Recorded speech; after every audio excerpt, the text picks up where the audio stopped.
Saya kira semangat bangsa ini untuk pulih itu masih ada dan sangat kuat, berdasar pada dasar-dasar Pancasila justru. Jadi kalau dibilang kami Pancasila, nggak perlu diucapkan, lakukan aja sesuatu.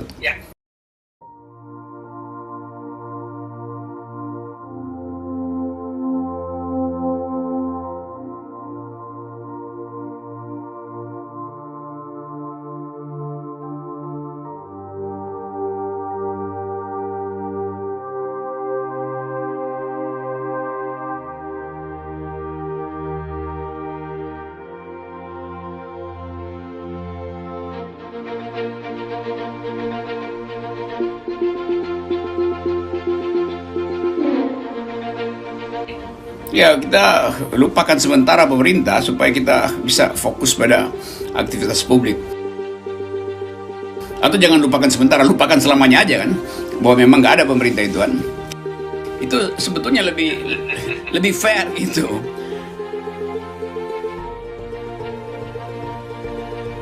Dan saya mengusulkan agar supaya ada semacam kampanye baru untuk membackup penanganan pandemi ini. Tapi nggak usah kita sebut sebagai solidaritas dengan segala macam, karena banyak istilah juga yang nanti dianggap pencitraan baru.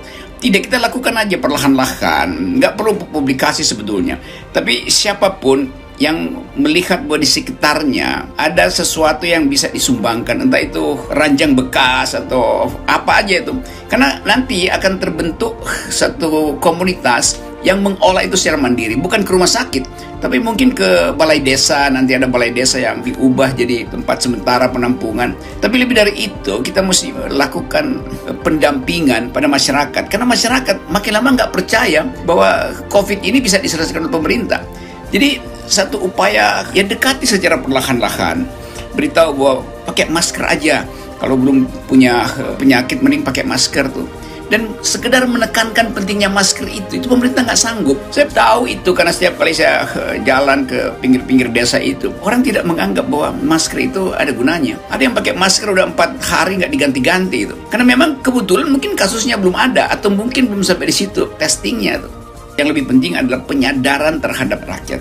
Karena kasus-kasus semacam ini masih akan bertumbuh lebih gawat lagi. Dan tiba-tiba rakyat bingung. Masih banyak di desa-desa, di sekitar Jakarta aja itu 40 km dari sini, daerah Jawa Barat, Sentul, segala macam itu tetap terjadi kerumunan. Dan itu nggak sampai di situ informasi tentang COVID, bayangkan.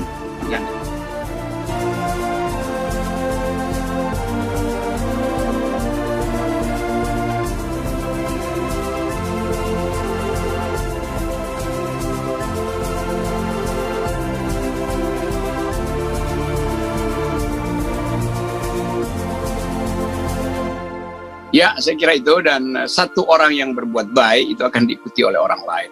Satu orang yang berdisiplin akan diikuti oleh orang lain. Jadi contoh dari kita sebagai tetangga atau sahabat itu yang lebih penting daripada mendengarkan ancaman-ancaman dari istana. Semoga istana juga berupaya cara dia membuat narasi. Iya, banyak inisiatif masyarakat sekarang bikin tabung oksigen darurat, diajarkan. Di Manggarai kemarin tuh berderet tabung oksigen minta diisi, itu punya warga semua tuh. Dan banyak warga yang sengaja membeli tabung untuk disumbangkan pada komunitas. Karena itu di forum ini saya menghimbau supaya ada semacam gerakan untuk saling membantu menyediakan oksigen, terutama di balai desa tuh, yang secara tiba-tiba bisa berubah menjadi tempat karantina mandiri itu, karena tidak cukup ruang-ruang karantina itu. Jadi kemarin saya beritahu bahwa beberapa teman lagi mengumpulkan dana atau sumbangan botol oksigen di organisasi yang dipimpin oleh Sandiawan Sumardi yang namanya Forum Kampung Kota itu. Mereka lagi menggerakkan Aku Kita Bisa itu platform untuk sukarelawan mengumpulkan dana dalam bentuk uang atau barang. Mestinya itu juga berlaku di tempat-tempat yang lain tuh.